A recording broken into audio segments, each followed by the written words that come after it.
அனைவருக்கும் வணக்கம்.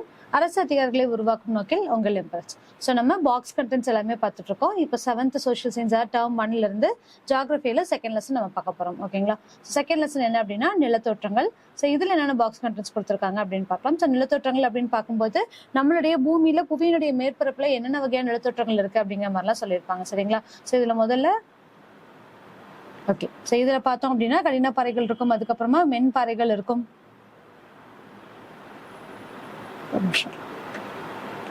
சரி, ஸோ கடின பாறைகள் இருக்கும், மென்பாறைகள் இருக்கும், மென்பாறை உடைதல் அப்படிங்கிற பத்திலாம் சொல்லியிருக்காங்க. ஸோ இது எப்படி இருக்குன்னா தொங்கிய நிலையில் வீழ்தல், இது செங்குத்தான மலை இடுக்குகள் இருக்கும், உட்பாய்வு தேக்கம் உருவாதல், இந்த மாதிரிலாம் இந்த பிக்சர்ஸ்ல கொடுத்துருக்காங்க. எதனால அப்படின்னா நீரோட்டத்தின் காரணமாக அப்படிங்கிறது மட்டும் சொல்லியிருக்காங்க. சரிங்களா?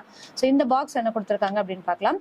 ஸோ துணையாறு அப்படிங்கிறது ஒரு நீரோடை அல்லது ஆறு தன் போக்கில் ஒரு முதன்மை ஆற்றுடன் இணைவது அப்படின்னு சொல்லியிருக்காங்க. ஓகேங்களா?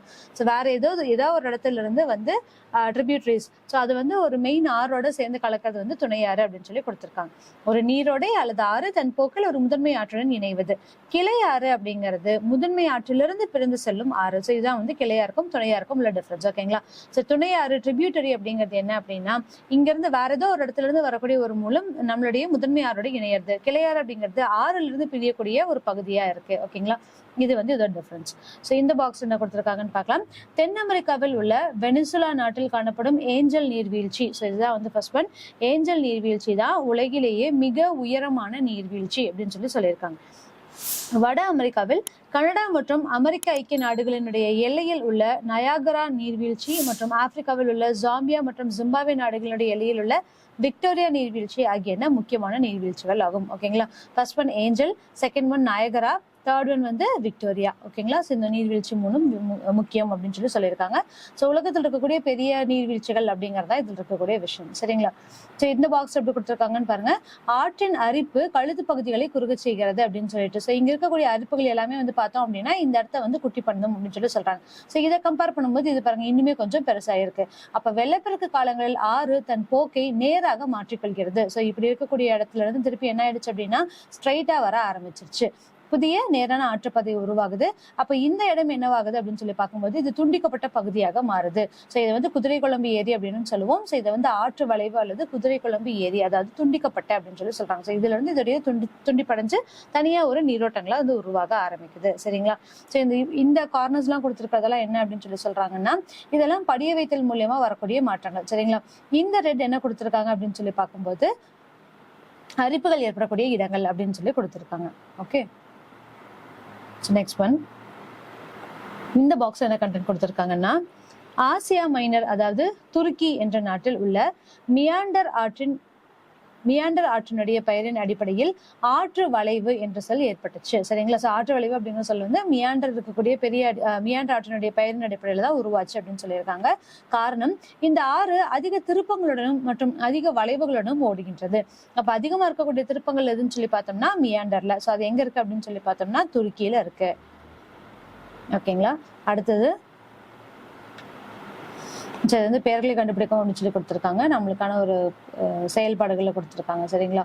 ஸோ இதெல்லாம் பார்த்தோம் அப்படின்னா எந்த மாதிரிலாம் பனிப்பாறைகள் உருவாகுது, ஸோ கடல்ல இருந்து எப்படி ஆறுகள் உருவாகுது, ஆற்றடி போக்கின் திசை எல்லாமே நம்மளுக்கு புரியும். ஸோ இதோட கண்டென்ட் உள்ளுக்குள்ள படிச்சுட்டு இந்த பாக்ஸ் டிஃபைன் பண்ணிட்டோம்னா ஓகே. ஓகேங்களா? ஸோ அடுத்த பாக்ஸ் கண்டென்ட் என்ன கொடுத்துருக்காங்கன்னா வடக்கு சீனாவில் படிந்துள்ள காற்றடி வண்டல் படிவுகள் கோபி பாலைவனத்திலிருந்து கடத்தப்பட்டவை ஆகும் அப்படின்னு சொல்லியிருக்காங்க. ஓகேங்களா? ஸோ சீனாவில் இருக்கக்கூடிய காற்றடி வண்டல் படிவுகள் அப்படிங்கிறது கோபி பாலைவனத்திலிருந்து கடத்தப்பட்டவை. ஸோ இங்க இருந்து அங்க போய் டெபாசிட் ஆகுறது. ஓகேங்களா? ஸோ அடுத்தது இந்த பாக்ஸ் என்ன கொடுத்துருக்காங்க அப்படின்னு பார்த்தோம்னா உலகிலேயே மிக நீளமான கடற்கரை அப்படின்னு சொல்லி பார்த்தோம்னா அமெரிக்காவில் இருக்கக்கூடிய புளோரிடா மாநிலத்தின் தெற்கில் காணப்படும் மியாமி கடற்கரை ஆகும். ஸோ இரண்டாவது நீண்ட கடற்கரை சென்னையில் அமைந்துள்ள மெரினா கடற்கரை. ஓகேங்களா? ஸோ நிறைய மேக்ஸிமம் ஆஃப் மூவி வந்து இந்த புளோரிடாவில் இருக்கக்கூடிய மியாமி கடற்கரையில எடுத்திருப்பாங்க. சரிங்களா? ஸோ இருக்கிறதுலயே உலகத்திலேயே மிக அதிக நீளமான கடற்கரை அப்படின்னு சொல்லி பார்த்தோம்னா புளோரிடா, செகண்ட் கடற்கரை வந்து நம்மளுடைய மெரினா கடற்கரை தான், சென்னையில் இருக்கக்கூடியது. ஓகேங்களா? ஸோ இதோட இந்த பாக்ஸ் இருக்கக்கூடிய கண்டென்ட் முடிஞ்சது. தேர்ட் லெசனும் நம்ம பார்க்கலாம். ஸோ தேர்ட் லெசன் என்ன அப்படின்னு சொல்லி பார்த்தோம்னா மக்கள் தொகை மற்றும் குடியிருப்புகளும் அப்படிங்கக்கூடிய லெசன். ஸோ இதுல என்னென்ன பாக்ஸ் கண்டென்ட்ஸ் கொடுத்துருக்காங்க அப்படிங்கறத பார்க்கலாம். ஸோ ஃபர்ஸ்ட் ஒன், மனித புவியியல் அப்படிங்கிறது என்ன? ஸோ ஹியூமன் ஜியோகிராஃபிங்கிறது மனிதன் மற்றும் அவனுடைய சுற்றுப்புறத்தை இயற்கை சூழலோடு படிப்பது அப்படின்னு சொல்லியிருக்காங்க. மனுஷனையும் படிக்கிற மாதிரியும் அவனுடைய சுற்றுப்புறத்தை இயற்கை சூழலோடு படிப்பதே வந்து மனித புவியியல் அப்படின்னு சொல்லி அழைக்கப்படுது. சரிங்களா? ஸோ இங்க என்னென்ன புத்த மதம் வழிபாட்டு தலம் அப்படின்னு சொல்லி பார்க்கலாம். ஸோ இந்த ஒரு கொஸ்டின் வந்திருக்கு. புத்த மதம் அப்படிங்கிறது விஹாரம், கிறிஸ்தவ மதம் அப்படிங்கிறது தேவாலயம், இந்து மதம் அப்படிங்கிறது கோவில், இஸ்லாம் மதம் அப்படிங்கிறது மசூதி, சமண மதம் பசாதி, ஜுடாயிஸ் மதம் அப்படிங்கிறது சினகாக், ஜௌராஷ்டிர மதம் அப்படிங்கிறது அக்கியாரி அப்படின்னு சொல்லக்கூடியது. ஸோ மதங்கள் மற்றும் வழிபாட்டு தலங்கள், அவங்களுடைய வழிபாட்டு தலங்கள் எப்படி இருக்கும் அப்படிங்கிறது. ஸோ இந்த மாதிரி கொஸ்டின்ஸ் எல்லாம் மேட்ச் ஃபாலோயிங்ல நம்மளுக்கு கேட்கலாம். சரிங்களா? ஸோ என்ன மதம், அவங்களுடைய வழிபாட்டு தலங்கள் என்ன அப்படிங்கிறத மேபி கேட்கலாம். ஸோ நெக்ஸ்ட் ஒன், தேதி மற்றும் நிகழ்வுகள். ஸோ ஜூலை 11th வந்து என்ன அப்படின்னா உலக மக்கள் தொகை தினம். பிப்ரவரி 21 அப்படிங்கிறது பன்னாட்டு தாய்மொழி தினம்.